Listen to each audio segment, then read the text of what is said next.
What's up, College Station? I'm Grace Hollowell, and today I'm joined with Municipal Court Judge Ed Spillane. Hi, Judge. Hi there. I'm excited you're here. It's once again the time for the Warrant Amnesty and Roundup. That happens twice a year, and that is starting soon.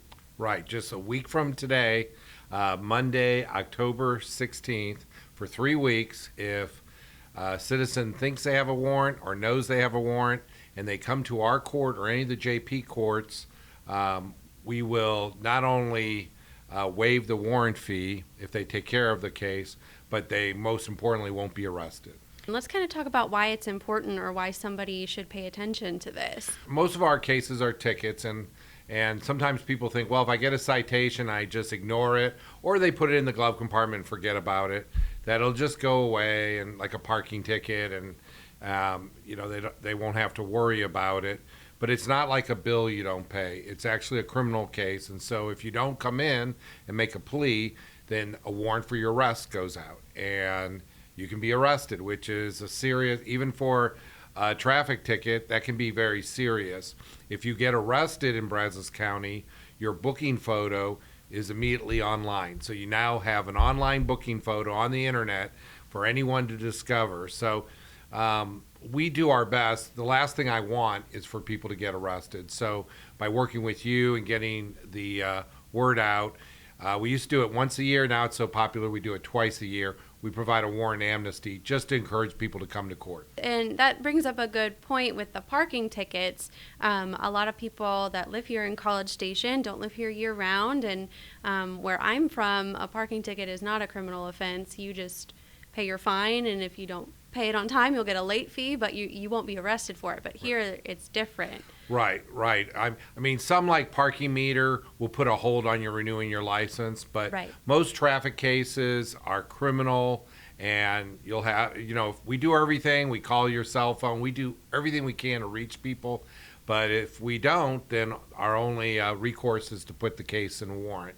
And we also handle a lot of alcohol beverage code cases like minor in possession of alcohol, disorderly conduct, noise, theft, assault, public intoxication. So those count as well, and those will go to warrant if someone ignores it, or they don't pay their fine and talk to us, because we offer payment plans. We offer all sorts of options.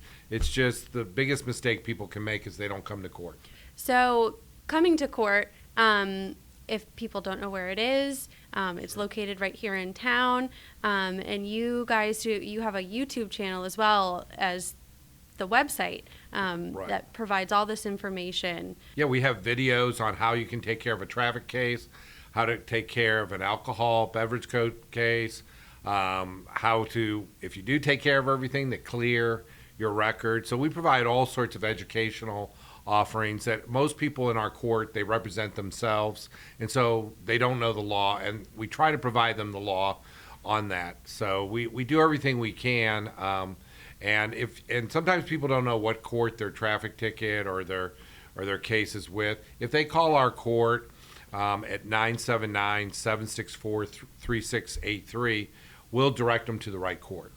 Right. And no one should ever be afraid to come in and talk to you guys. No, the worst thing is to avoid. In fact, if you come to our court and you're in warrant, you'll never get arrested. We'll make sure you don't get arrested if you come to court and cooperate. But during the amnesty period, if you take care of your case, we'll waive that $50 warrant fee that is attached to each case. Well, what else can you share with us, Judge? Nothing more. We're, as you know, because you're in charge, and maybe a bigger part than I am, of course, is our community living classes that we're holding for all defendants who have non-traffic cases.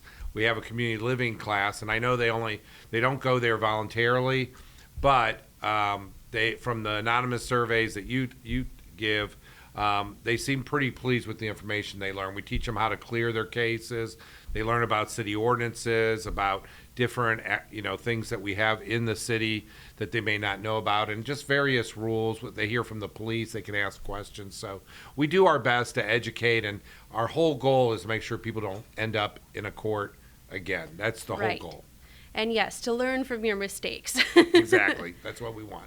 Well, if anyone needs more information, cstx.gov/court. Exactly. Or they can call you, or they can stop in. Yeah, we even give a list of those who are in warrant. So you can even look up or see if your neighbor has a warrant and let him or her know. So the website is great. Well, thank you so much for joining me today. Thank you very much, Grace.